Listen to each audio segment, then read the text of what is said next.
Hey, people. How are you doing tonight? This is the Practical Preacher coming back at you. And tonight, as soon as I get my earphones on, we're going to be talking about the second part of Revelation chapter 6. This is exciting. Yeah, because real, literally, the wrath of God stuff. And you got to listen carefully. You got to pay very close attention.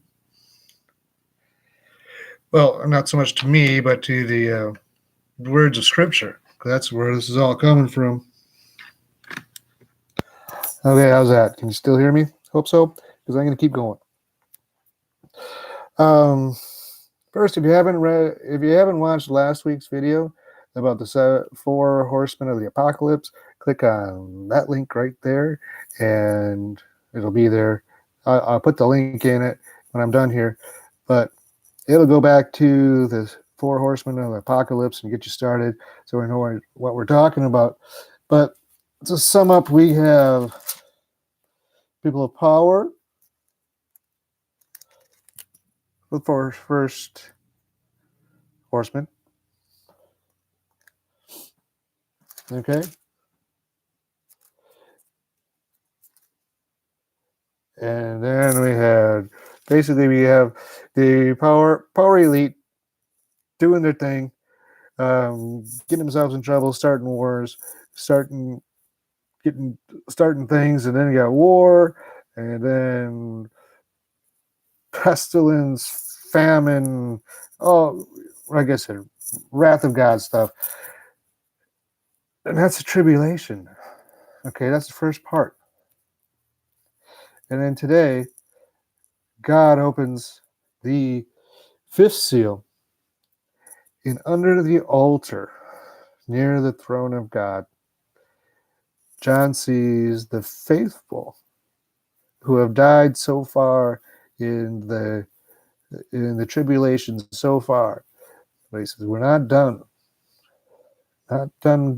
collecting all the faithful. So here's your white robe, though.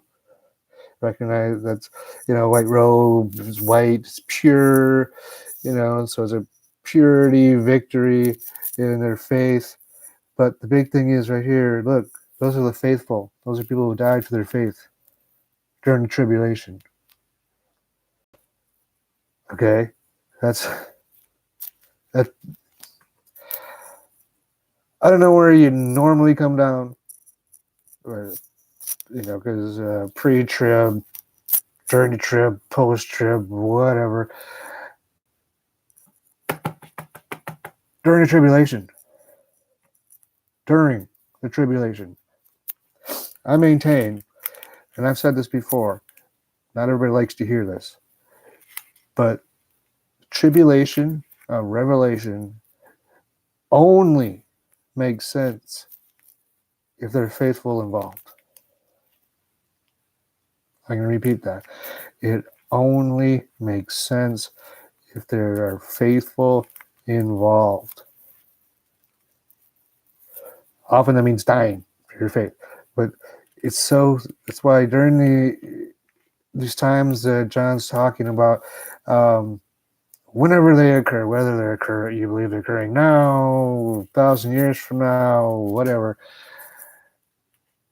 it's so key that you keep your faith, you love one another, and you do acts of service. Sometimes which could be anything. There could be an act of kindness, serving someone else. You have to stay focused on that. That's why I simplified those things. It's so important to remember your faith and your love and your service. It's so very, very important, no matter what is going on in the world.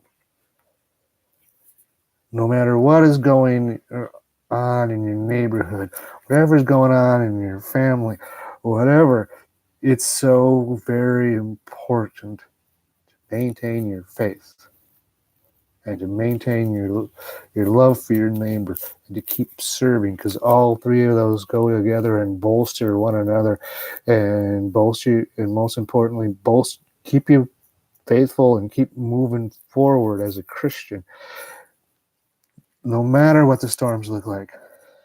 It doesn't matter if the sky disappears, if stars fall from the sky, if there are massive earthquakes all over the world, and probably volcanoes, and just, it's wrath of God. Use your imagination. I mean, read chapter 6. What do we have? Earthquake. Sun became black as sackcloth. The full moon became like blood, and the stars of the sky fell to the earth, and the fig tree shed its winter fruit when shaken by a gale. The sky vanished like a scroll that is being rolled up. Love that one. Sky vanishes like a scroll being rolled up. I can't even. I don't even know what that means, but it sounds devastating. And every mountain and island removed from their place. That goes along with earthquakes and stuff, I suppose. But that's just, that's crazy stuff. I mean, how could you not believe this is the wrath of God if this is going on? And I think that's the point of whatever exactly happens. Because remember, this is a vision, so he's saying what it all looks like. So whatever happens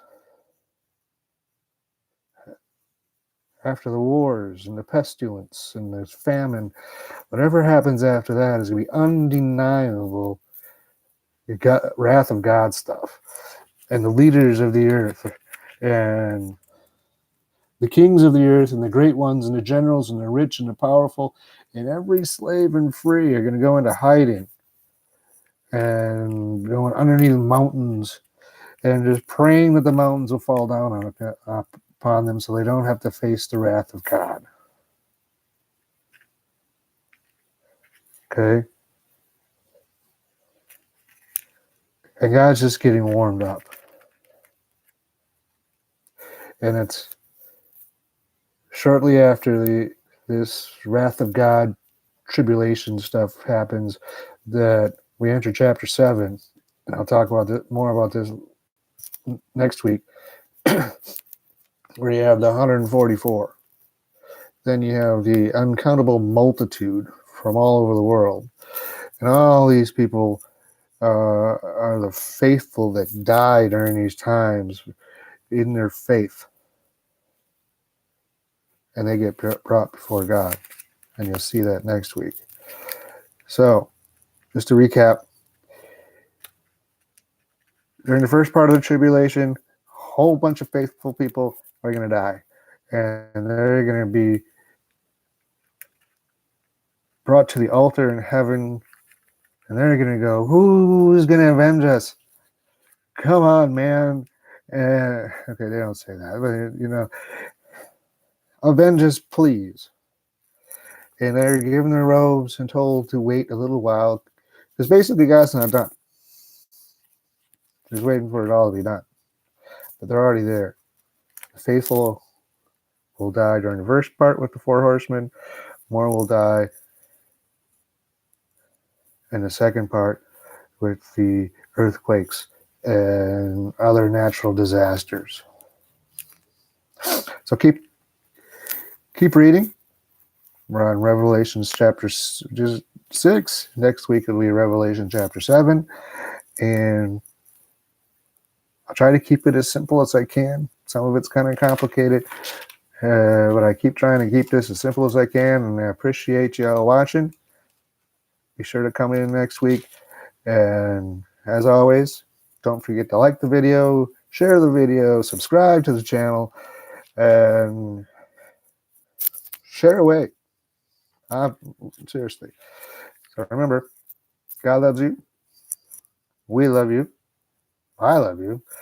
And email me at christbearerministries, one word, at gmail.com if you have any prayer requests, or if you can get the comments to work.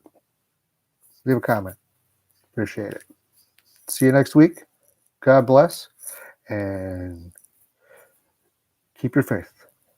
Good night, everybody.